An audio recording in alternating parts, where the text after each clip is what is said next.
All right, it's June 11th, 2026. Temperature is 77 degrees. Winds are at 14 miles per hour. We're on the back kind of middle upper slope on the south side of the house.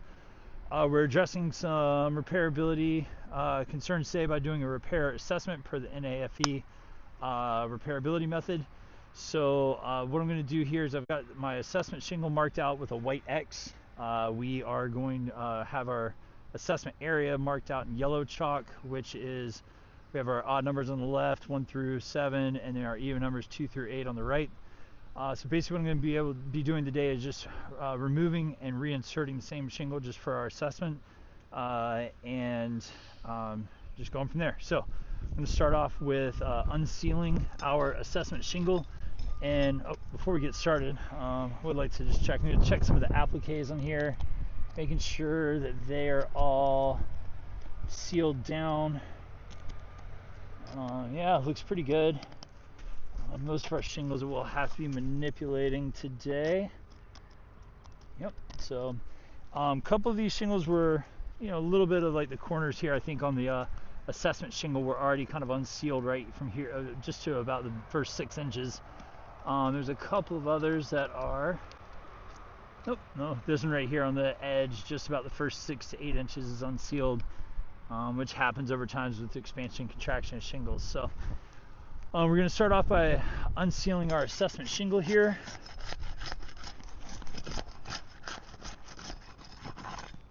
And then we're going to basically unseal 5, 6, 7, and 8 so we can remove our fasteners. Whenever I start unsealing these shingles, I like to go over the applique and under the other one, just where the two shingles are at their thickest.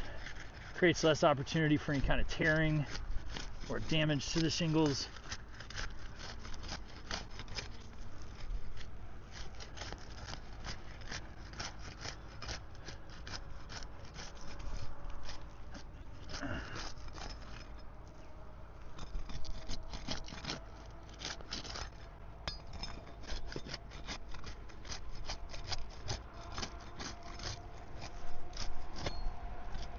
Alright, so we got 5, 6, and 8 unsealed now. And when unsealing these, I try to keep my flat bar flush to the decking as to create as little condition changes as possible. Alright, so I have all my shingles unsealed now. So now what I'm going to do is basically start removing my fasteners here under number 5. When I lift these shingles too, I also try to lift them at the appliques where it's thicker, as to not create any kind of tears or lifting or anything like that.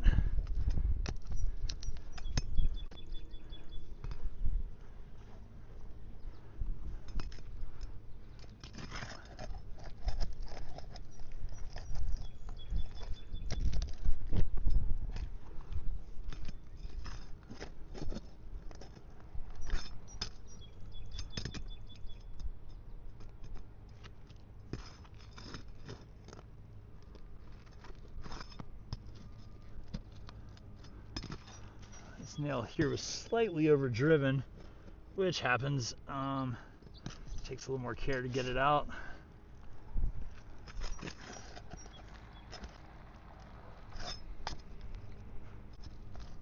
These other ones are just fine.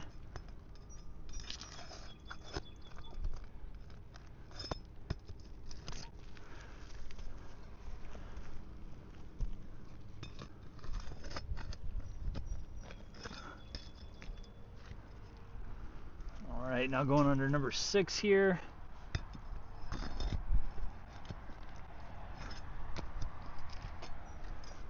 Alright, got our first row of fasteners out.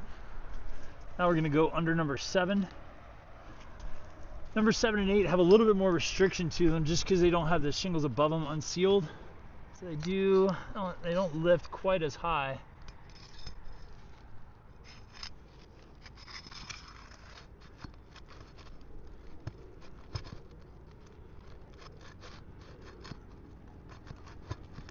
Alright, so we have kind of our first little condition change here. We have a pull through on number 5, which is basically where the shingle is lifted over the nail head.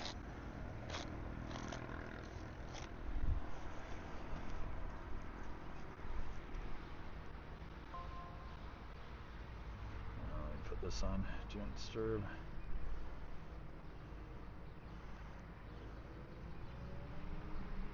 Pull through on shingle 5.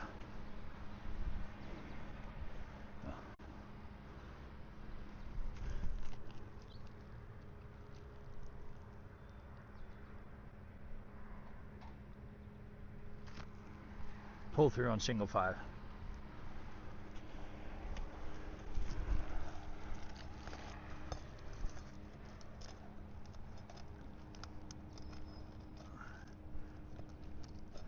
Yeah, these pull-throughs make it a little bit more challenging to do these repairs sometimes.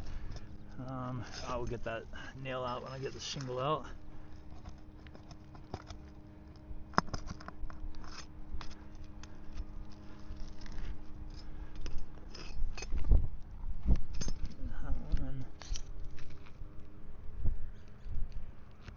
Alright, so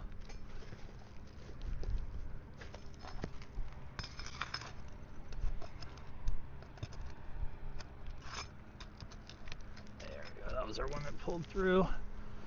Alright, so I should have all the fasteners out, it looks like. So this should slide out, unless I'm missing one. Oh, maybe. Oh, that one right up here.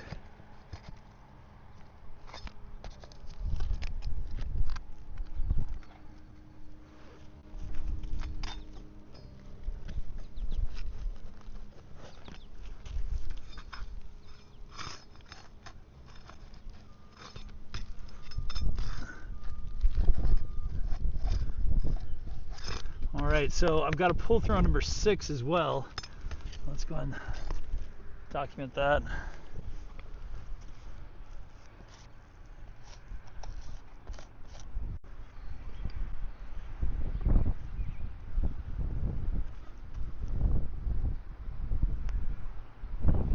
Pull through on number 6.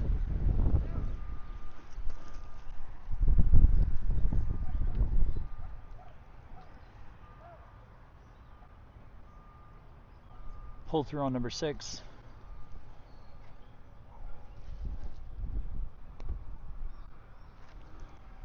Pull through on number 6.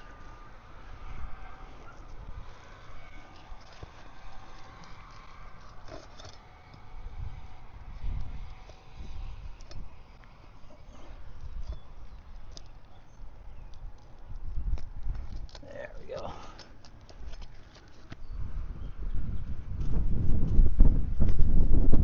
Man, sorry. I guess I keep missing some nails here.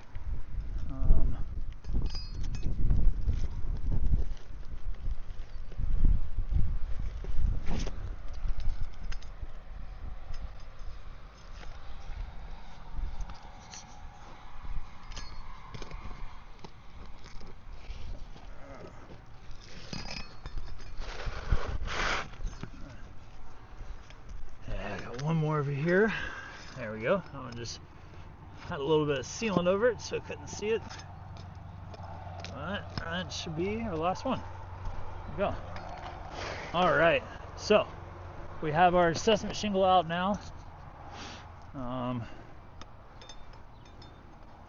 Kind of make some marks on here, so I always like to check the back side of our shingles for any kind of mat transfer and then kind of compare to our shingles below.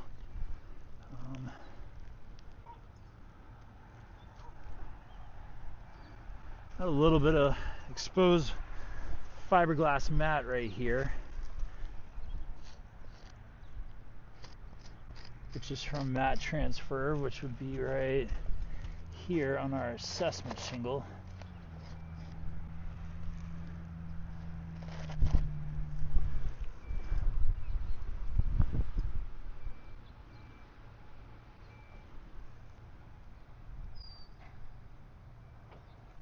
Mat transfer from shingle number 2.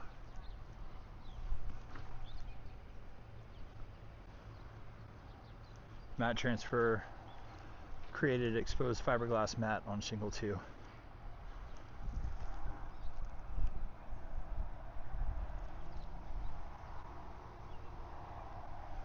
Exposed fiberglass matting on shingle 2 from mat transfer. Alright, so we're going to take our assessment shingle, put it off to the side here for just a minute. And while I have the shingle out, I always like to check our underlayment, just to confirm what we were working with here. Make sure it wasn't damaged during our removal of the shingle. And we have felt paper, and everything looks good.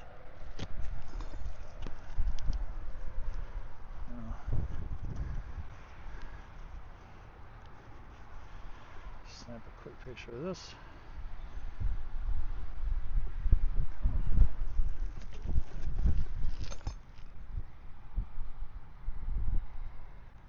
Felt paper confirmed as underlayment and was not damaged during removal of assessment shingle.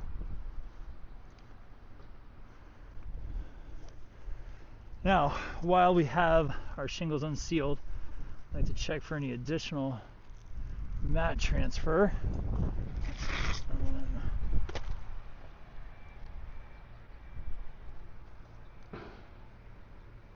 Yeah, and I am seeing some here from number 5. There it is right here. So, strike number 2.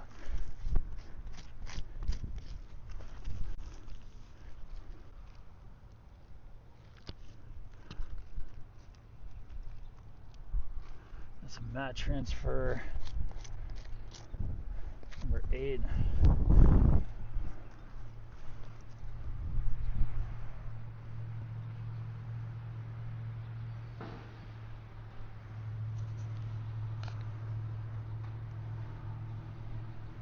Mat transfer from assessment shingle to shingle number 5. Let's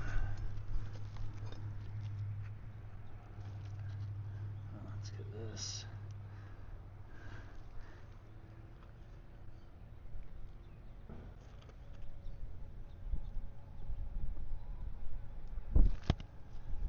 Mat transfer from assessment shingle to shingle 5.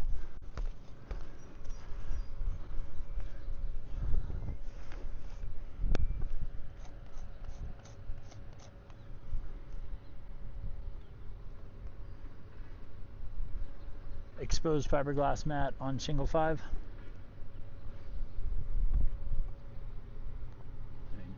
Exposed shingle fiberglass matting on assessment shingle.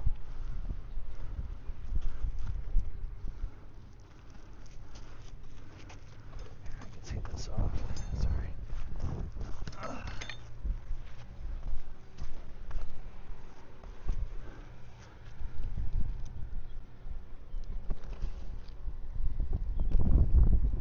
So we have a little bit of a mat transfer here on number 4 to 6.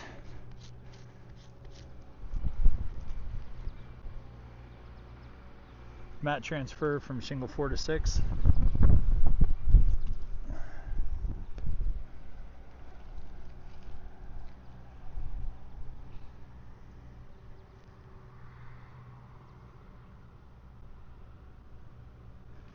Exposed fiberglass mat on shingle 4 from mat transfer to 6.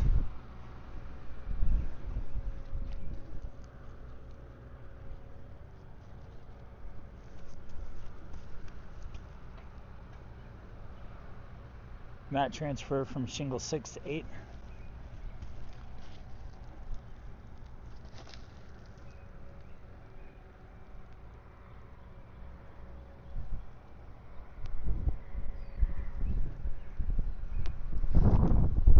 Exposed fiberglass mat on shingle 6 from mat transfer to 8.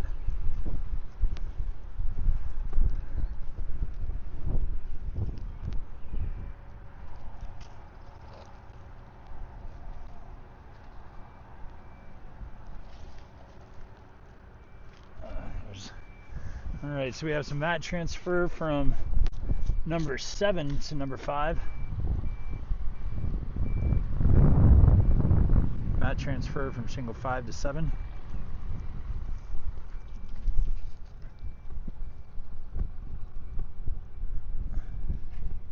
Exposed fiberglass mat on 5.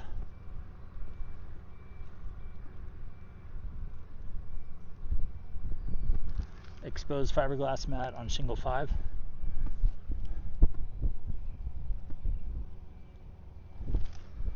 Mat transfer on the underside of shingle 7. Alright, so at this time, shingle 1 and shingle 3 are fine, but we've had some condition changes on 2, 4, 5, 6, and 7. So this time to complete the repair assessment, I'm just going to reinstall our assessment shingle just to complete, because we didn't have an identification on the shingle beforehand. Let's go ahead and measure this. This one.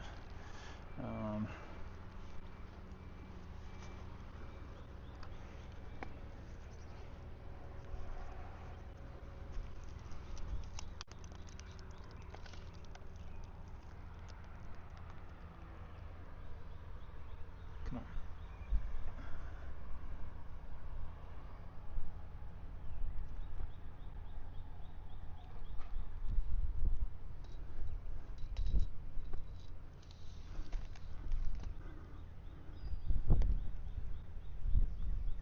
All right.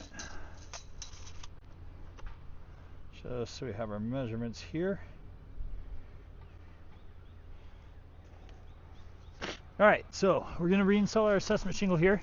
So we obviously know that it fits, being that it just came out. So we're going to slide this right back up in here.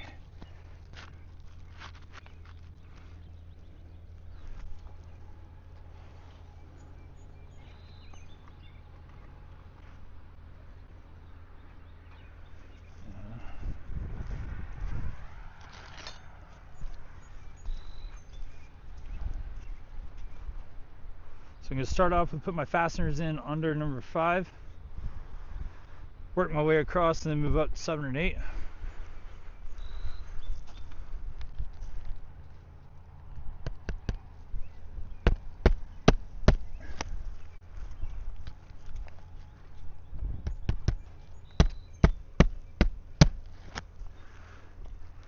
So I'm trying to lift the shingle as little as possible. One thing I like to note is a manufacturer specifications state that we have to install fasteners flush to the decking. So that being said, looks like got a little delamination here of our shingle. Let's get a sample picture of this as well. This is when the two bonds of the shingle, basically the nail strip and the two layers, kind of separate. Delamination of nail strip on number 5.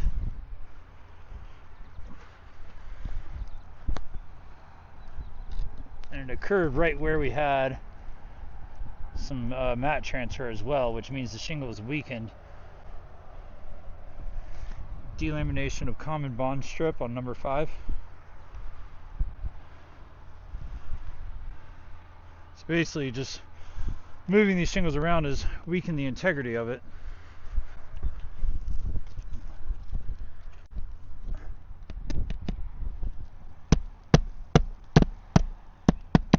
Oh, I didn't get my picture, did I?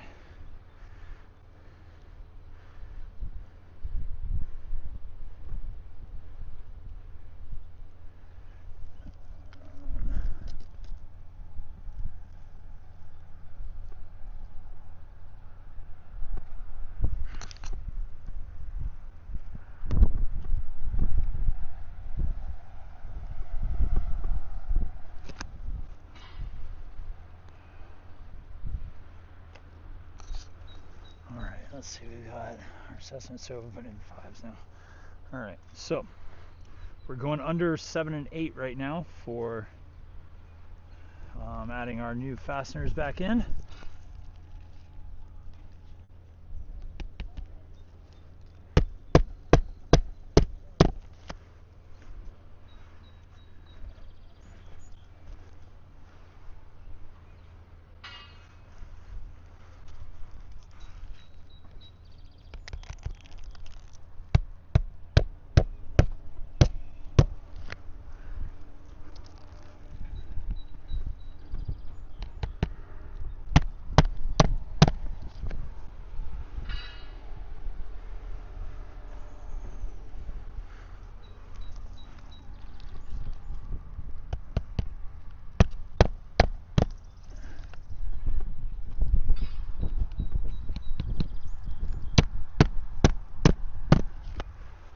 All right, so we've got all our fasteners put back in.